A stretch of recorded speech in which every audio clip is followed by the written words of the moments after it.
In a packed courtroom, a racist police officer made the worst mistake of his life. He threw a brutal punch at a black woman, unaware she was the presiding judge. The impact echoed through the hall, shocking everyone into silence, but she didn't stay down. With unwavering authority, she rose, turning the tables in a way no one saw coming. The officer, once untouchable, now found himself at the mercy of the very system he had abused. Stay tuned for this explosive story, and don't forget to subscribe and like the channel for more jaw-dropping twists. The gavel had barely struck the wood when the atmosphere in the courtroom shifted. A charged silence took hold, the kind that precedes chaos. The officer, broad-shouldered and reeking of unchecked authority, moved before anyone could register what was happening. A fist swung deliberate, brutal, and full of years of entitlement. It connected with the judge's face, the sickening thud reverberating through the chamber like a gunshot. Gasps cut through the air, but no one moved, frozen by the sheer audacity of what they had just witnessed. The officer, still bristling from the exchange, squared his shoulders and smirked. This was his domain, his courtroom to control. For too long, men like him had been allowed to dictate the rules. He expected compliance, submission, fear. The judge, small in stature but commanding in presence, had dared to challenge him, dared to remind him that there were limits even to his power. And for that, he had retaliated the only way he knew how: violence. The judge staggered back but did not fall. Instead, she exhaled sharply, pressing her palm against the polished wooden surface of the bench. Blood trickled from her lip, staining the collar of her robe. But her gaze, dark and unreadable, remained locked onto the officers. There was no fear, no retreat, only a quiet, simmering rage. The courtroom pulsed with unease. Reporters, attorneys, and defendants alike sat in stunned silence. Some looked away, unwilling to engage in what felt like an inevitable unraveling of justice. Others watched intently, sensing that they were about to witness something seismic, something irreversible. The officer's smirk deepened, his arrogance unchecked. He had done this before, not in a courtroom perhaps, but in hallways, in back alleys, in places where power was measured in how quickly one could make someone else shrink. He had learned long ago that brute force was the most effective way to maintain control. It had never failed him. Not once. Until now. Because this time, he had made a mistake. A mistake so profound that even he, for all his bravado, could feel something shift beneath him. The judge straightened, rolling her shoulders as if shaking off the impact. Her fingers flexed at her sides, her breath even. The weight of history pressed against her, the ghosts of every injustice that had been justified, ignored, or buried. But she did not break. Instead, she stepped forward. The officer's smirk faltered. A flicker of uncertainty passed through his eyes. He had expected a collapse, a plea, a resignation. He had expected her to shrink, to become small beneath the force of his blow. But she didn't. She stood taller. The shift was palpable. The room was no longer his. The space that had once belonged to him, where his authority had reigned unquestioned, had been ripped away in an instant. The balance had tilted, and for the first time in his career, he found himself on unstable ground. The judge, composed but lethal, moved with purpose. Her words, when they came, cut through the silence like a blade. The officer stiffened, his fists twitching at his sides. He was losing control. And losing control was not something he was accustomed to. The courtroom doors burst open. Security rushed in, their eyes darting between the judge and the officer. The tension reached a boiling point. The officer knew he had to regain the upper hand. His breath came faster, his grip tightening. This wasn't supposed to happen. He had been untouchable. He had been the law. But not today. The judge exhaled slowly, watching him, assessing. Then she made her move. It wasn't loud. It wasn't dramatic. But it was final. A declaration. A statement that could not be undone. The room reacted as the reality of the moment settled in. The officer's confidence crumbled. His authority so absolute mere moments ago was gone. He had thought himself invincible. He had thought his fists could write the law. But today, he had learned otherwise. And as the judge stepped forward, unbroken, unwavering, he realized something he had never once considered. For the first time in his life, he was afraid. The moment the gavel struck, the weight of the courtroom shifted. What had started as an ordinary session had unraveled into chaos, and the aftershocks of the incident rippled through the legal system like an earthquake. The judge had taken the hit, but she had not fallen. Now, the real battle was about to begin. Inside the police station, the officer responsible for the attack sat stiffly in the interrogation room, his arrogance still intact despite the circumstances. The badge on his chest no longer carried the same weight, and he knew it. He had expected to walk out of the courtroom with impunity, believing that his authority would shield him as it always had. But the situation had spiraled beyond his control, and for the first time, he felt the walls closing in. His fellow officers watched in uneasy silence. Some averted their eyes, unwilling to acknowledge the storm brewing within their ranks. Others exchanged wary glances, sensing the inevitability of what was coming. The department had protected men like him before, buried misconduct under layers of bureaucracy and deflection. But this was different. The courtroom had been full, and the world had witnessed what happened. There was no erasing this. The judge, however, was not resting. The impact of the punch had sent shockwaves through the system, but she was already strategizing her next move. She had seen the cycle of impunity too many times, had watched men like him walk free without consequence. That would not happen this time. Every fiber of her being burned with the weight of history, of every injustice carried on her back. She would ensure that this was not just another case swept under the rug. As the legal proceedings accelerated, the officers' allies within the department scrambled to contain the damage. They crafted statements, attempted to control the narrative, and whispered among themselves about what could be done to protect one of their own. But the judge was not just another victim, and this was not just another case. The courtroom footage had already spread, dissected by the media, scrutinized by the public. The outcry was immediate, and the pressure mounted by the hour. Meanwhile, the officer's confidence wavered. He had expected his superiors to rally behind him, to do what they always did: minimize, deflect, and ultimately let him walk away unscathed. But the looks on their faces told him otherwise. The judge's influence ran deep, and she was not alone. There were calls for his immediate suspension, demands for an internal investigation, and murmurs of federal oversight stepping in. The air in the station grew heavy, a suffocating reminder that power was slipping from his grasp. As the walls closed in, desperation set in.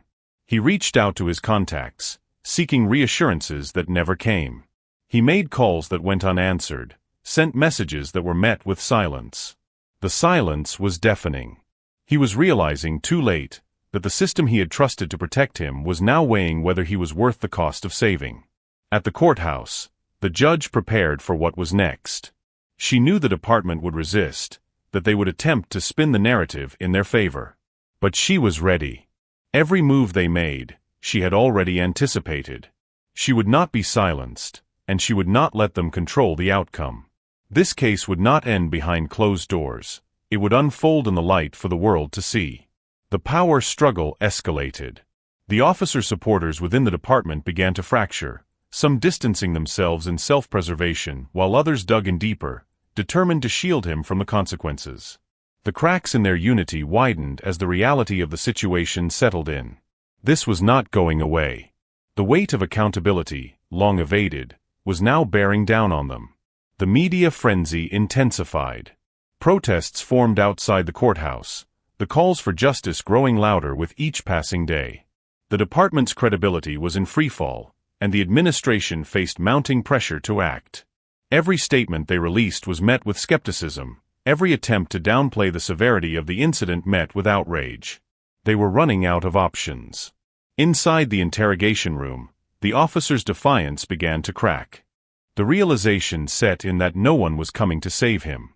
The walls that had once protected him were now closing in, and the weight of his actions bore down on him like a crushing tide.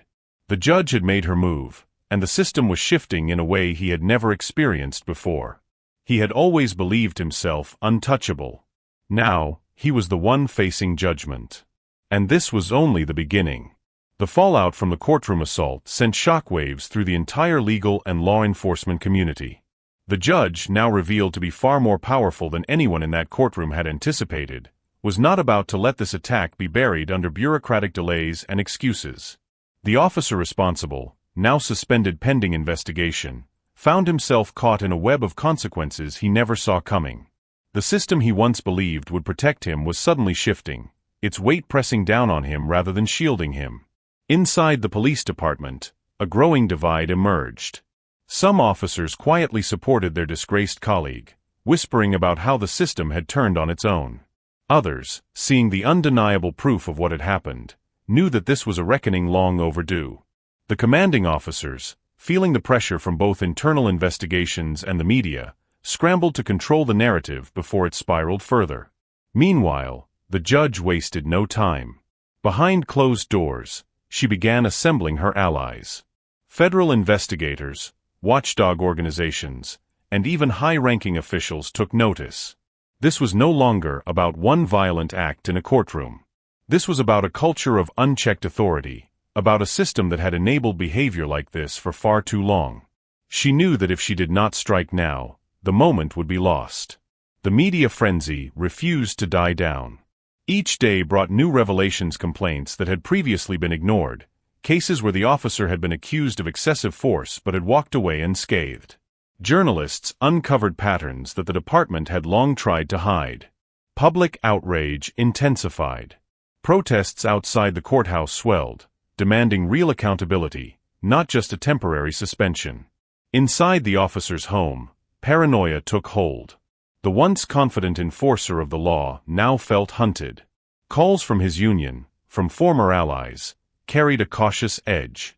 No one wanted to be seen supporting him too openly, not when the tide had so clearly turned. He paced in his living room, watching the news, fists clenched as commentators dissected his career, his past, his future. He had always believed himself untouchable. That belief was crumbling. The judge, undeterred by the growing controversy, made her next move. She requested an independent investigation, ensuring that the case would not be buried by internal department politics.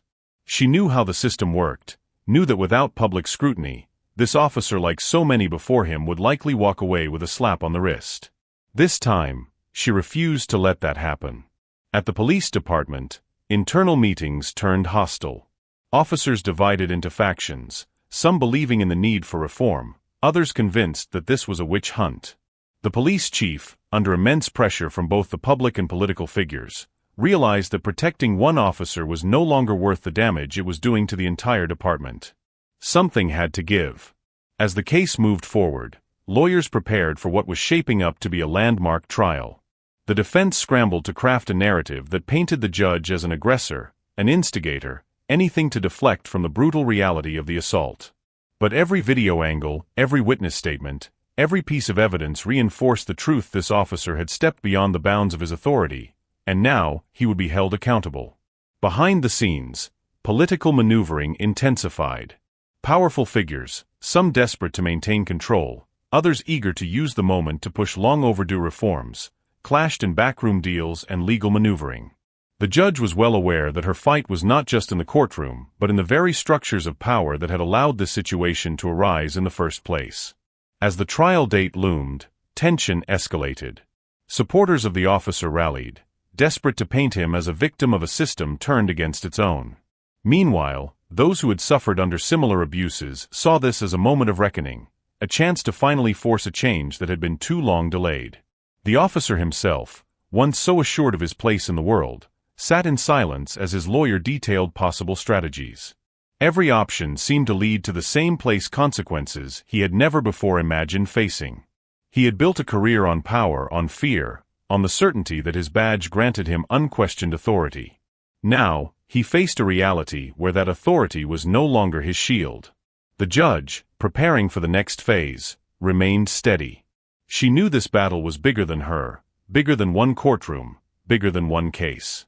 But she also knew that every stand, every fight, every moment where the truth was forced into the light, mattered.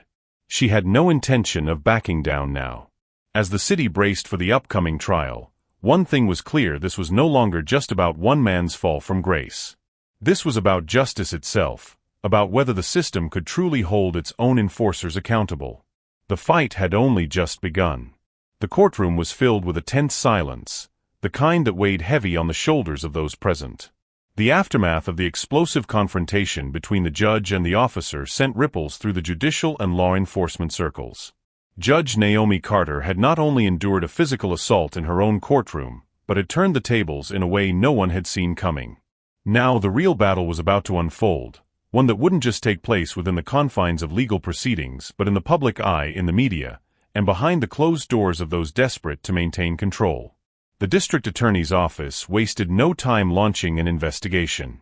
The officer, Sergeant Derek Whitman, found himself at the center of a storm he had never anticipated.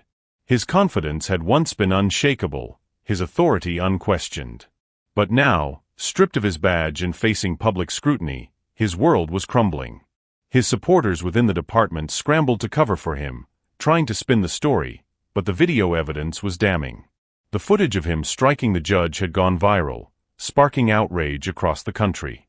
Inside the police department, factions began to form.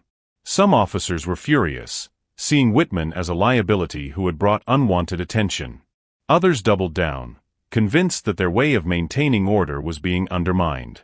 The chief of police found himself caught between the need for damage control and the reality that any attempt to defend Whitman would only further incriminate the department. A private meeting was called with city officials, legal advisors, and top brass. The stakes were higher than ever. Meanwhile, Naomi Carter faced her own challenges. The backlash against her was as fierce as the support she received. Threats poured in, some subtle, others explicit. Her judicial integrity was questioned by those who refused to accept the reality of the situation. Political forces moved against her, attempting to discredit her rulings and paint her as biased. But she refused to waver. She knew what was at play, a desperate attempt to maintain a system that thrived on unchecked power. As the days passed, the courtroom became the battleground. Whitman and his legal team crafted a defense strategy designed to manipulate public perception.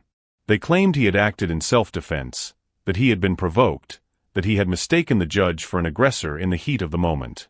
The argument was flimsy, but for those looking for any excuse to absolve him, it was enough to latch onto. Then came the testimonies. Officers who had once worked under Whitman were called to testify, some reluctantly, others with a clear agenda. Some spoke to his history of excessive force, his arrogance, his belief that the badge made him untouchable. Others tried to downplay his behavior, arguing that he was a product of a high-stress environment, that he had simply made a mistake. But it was Naomi's testimony that shattered the facade completely. She stood before the court, unwavering. She recounted the incident with precision, detailing the moment his fist had collided with her, the sheer audacity of his actions. She described the way he had looked at her, the way he had spoken to her as if she was beneath him. And then she spoke of the broader implications, the system that had enabled him, the countless others who had suffered in silence, who had been beaten down and left without justice. She wasn't just speaking for herself. She was speaking for every person who had ever been told to stay in their place. Outside the courtroom, protests erupted. Supporters of Naomi gathered, demanding accountability, while counter-protests formed, fueled by those who refused to accept a world where their authority could be questioned. The city was on edge.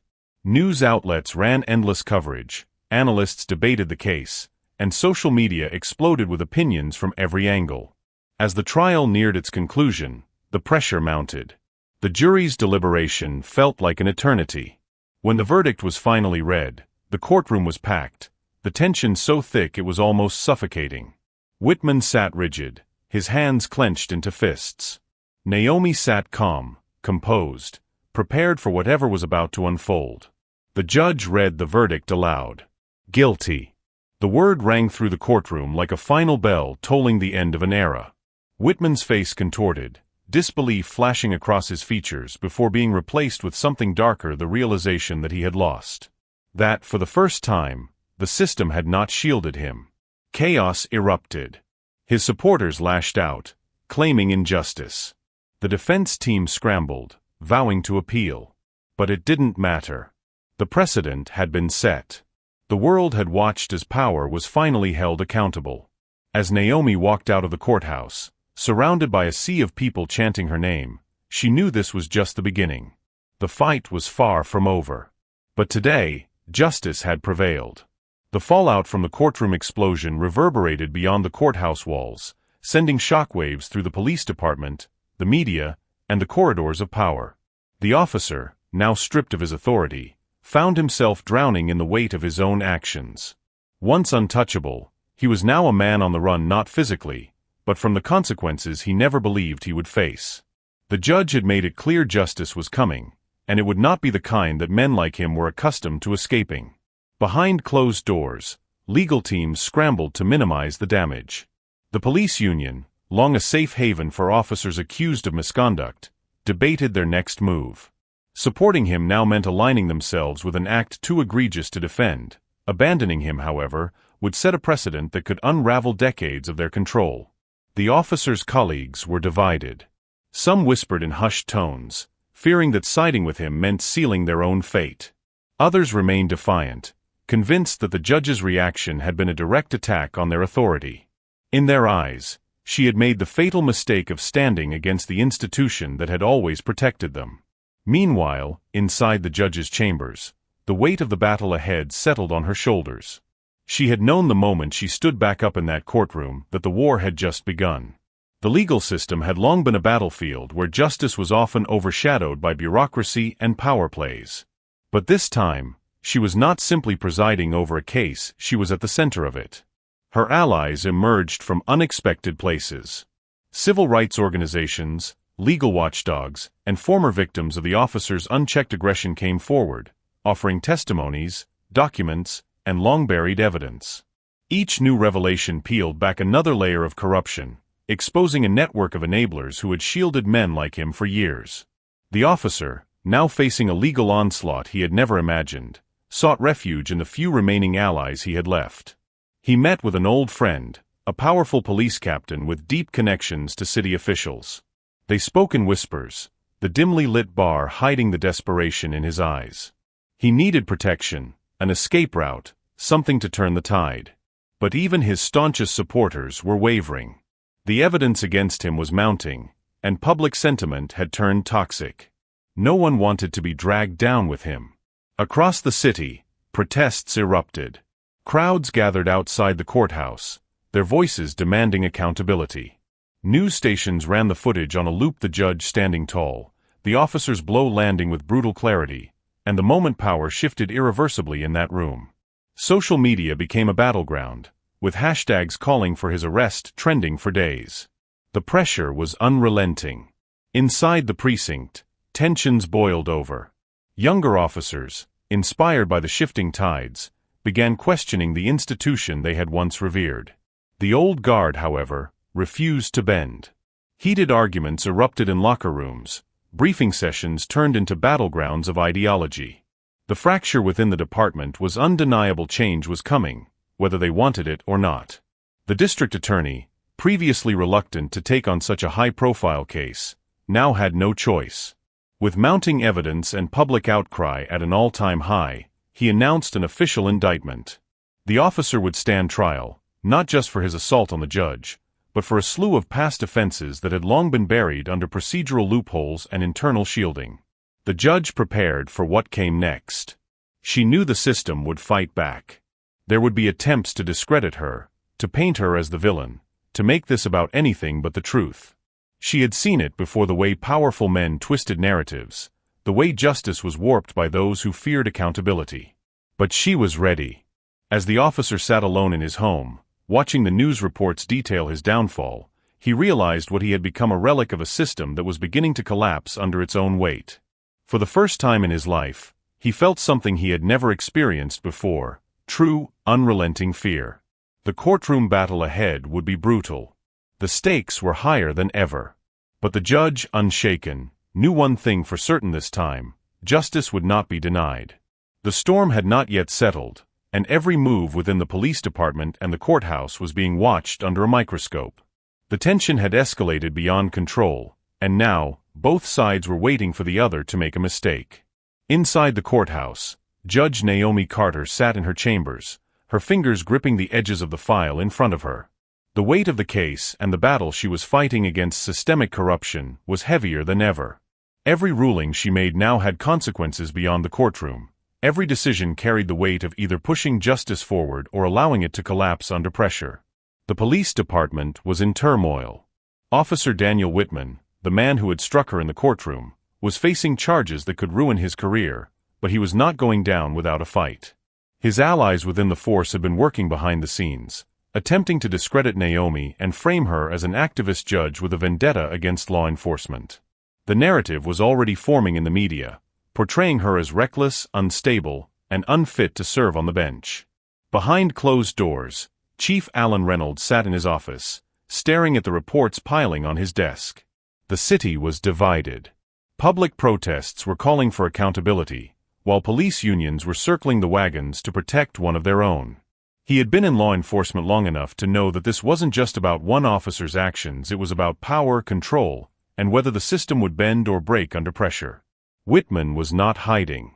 He was emboldened, fueled by his colleagues who still saw him as a necessary enforcer of order. He had always believed in exerting power through dominance, and even now, even as his badge was being threatened, he believed he could win. But deep down, something gnawed at him. He had never lost before, but this time, things were different. He had underestimated Naomi Carter. A meeting was arranged behind closed doors between the department's legal team and the city's top prosecutors. The discussion was heated. The evidence against Whitman was undeniable, but if he fell, how many more officers would be implicated? How far would the investigations go? The higher-ups were scrambling, looking for an escape plan that would allow them to avoid complete collapse.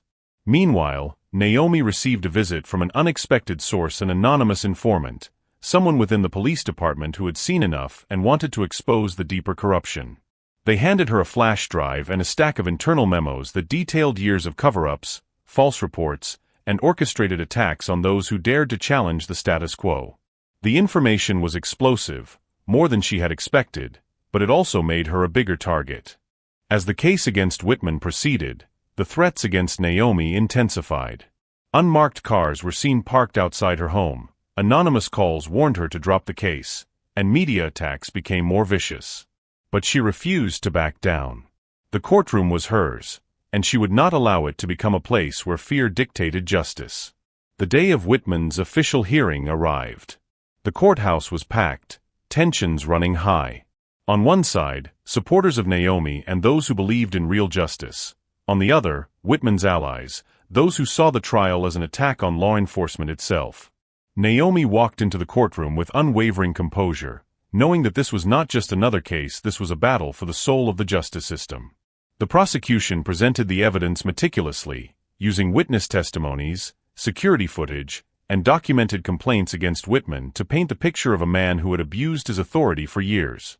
The defense, however, fought back aggressively, portraying him as a dedicated officer who had been caught in a political battle beyond his control. But then, Naomi revealed the final piece of evidence, the flash drive containing records of internal conversations between officers planning to protect Whitman at all costs, even if it meant planting false narratives and intimidating key witnesses. The courtroom erupted. What had started as a trial for one officer's misconduct had now become the exposure of an entire network of corruption. Whitman's face went pale. He realized that for the first time, he had truly lost. The system that had protected him for years was now crumbling, and he was at the center of its downfall. As the hearing concluded, Naomi walked out of the courtroom into the blinding flashes of reporters' cameras. She had won this battle, but she knew the war was far from over. The system would not change overnight, but today, she had taken another step toward breaking it apart piece by piece. Whitman was taken into custody, his fate now sealed by the very institution he had once believed he controlled. His allies within the department scattered, their influence weakened. But Naomi knew better than to celebrate. She had rattled the system, and now the true test would begin, whether the city would stand by her, or whether the forces she had just exposed would regroup and strike back harder than ever. The fallout from the courtroom incident reverberated through every corner of the justice system, igniting conflicts that had been simmering beneath the surface for years. The police department was split, with factions forming between those who supported the officers' actions and those who understood the gravity of what had just transpired. The judge's unrelenting stance had thrown a wrench into a system that had long protected its own, and now the pressure to suppress the scandal was at an all-time high. Inside the department, tensions reached a boiling point. Officers who had previously turned a blind eye to corruption and abuse were forced to pick a side. Some whispered about the judge's defiance, her unwillingness to let the assault go unanswered. Others, those deeply entrenched in the power structure, saw her as a threat that needed to be silenced. Among them was Captain Reed, a veteran officer with decades in the force, a man who believed that power should remain in the hands of those who had wielded it for generations. He had always known how to control the narrative, how to make problems disappear before they could fester. Reed called an emergency meeting behind closed doors, bringing together officers he trusted. The conversation was heated, laced with frustration and fear. There were those who believed that letting the case proceed would set a dangerous precedent, making it impossible to protect officers from false accusations in the future.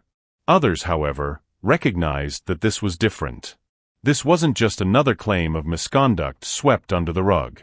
This was national news, and the eyes of the country were watching. While chaos unfolded within the department, the judge remained composed, her every move calculated. She knew the battle was far from over. She anticipated the retaliation, the subtle manipulations of power meant to discredit her. She had seen it before: fabricated allegations, attempts to assassinate character, whispers of incompetence circulated through the media. But she was ready. She had spent years fortifying herself against the very system that sought to break her. In the days following the attack, her allies began to rally. Prosecutors who had remained silent before now saw an opportunity to push back against a police force that had long operated with impunity. Civil rights organizations flooded the city, demanding accountability. The mayor's office, previously reluctant to intervene, was now forced to address the public outcry. Statements were issued, promising a full investigation, but behind closed doors, strategies were being crafted to defuse the situation without upending the status quo. Meanwhile, the officer at the center of the scandal found himself isolated. The support he had once taken for granted was beginning to crumble. The weight of his actions, once dismissed as routine, now bore down on him with an intensity he had never experienced. The department was no longer united in his defense, and the realization that he could be sacrificed to protect the institution was beginning to set in. As the legal proceedings moved forward, attempts to undermine the judge escalated. A smear campaign was launched, painting her as radical, unfit for her position. Old cases were dredged up, her rulings dissected and spun to fit a narrative of bias. But she refused to waver. Every attack only strengthened her resolve. She had not come this far to be broken now. Then, an unexpected twist. A whistleblower from within the department came forward with evidence of a cover-up documents revealing a coordinated effort to shield officers from accountability, transcripts of conversations where plans to discredit the judge were discussed. The revelation sent shockwaves through the city. The corruption ran deeper than anyone had imagined, and now, with undeniable proof, the walls that had protected the guilty for so long were beginning to collapse. The judge sat in her chambers, sifting through the evidence, knowing that the final battle was approaching. This was no longer just about her. This was about dismantling a system that had thrived on silence and fear. The officer who had struck her had become a symbol, but he was just one piece of a much larger machine. To take him down was to shake the foundation of an entire institution. Outside the courthouse, protesters gathered, their voices rising in unison. The city was at a crossroads, teetering between justice and repression.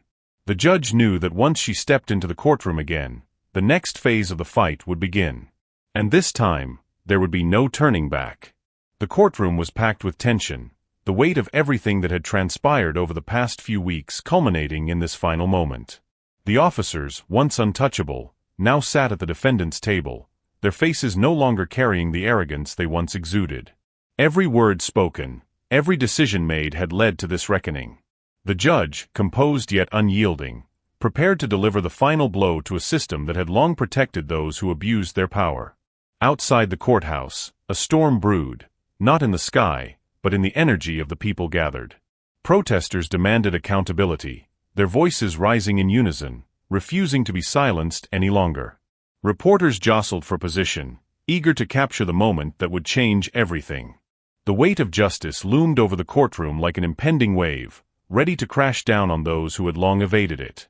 Inside, the prosecution meticulously laid out the undeniable evidence, each piece another nail in the coffin of the corrupt officers. The surveillance footage, the testimonies, the internal reports, all painted an indisputable picture of guilt. The defense floundered, their carefully constructed lies unraveling with every passing second.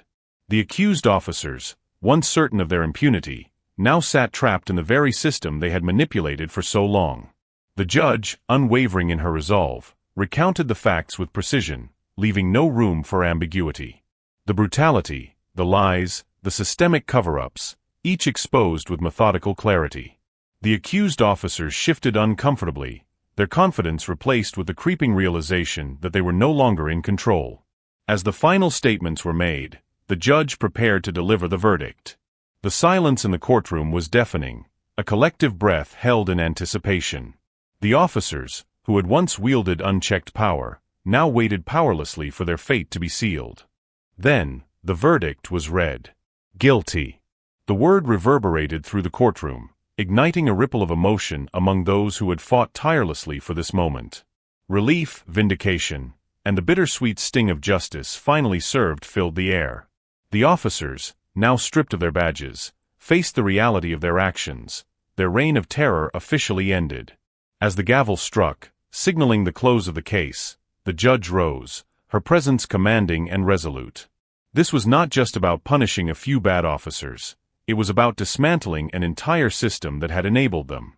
It was a message, loud and clear: no one was above the law. Outside, the crowd erupted into cheers and chants, their voices carrying through the city streets.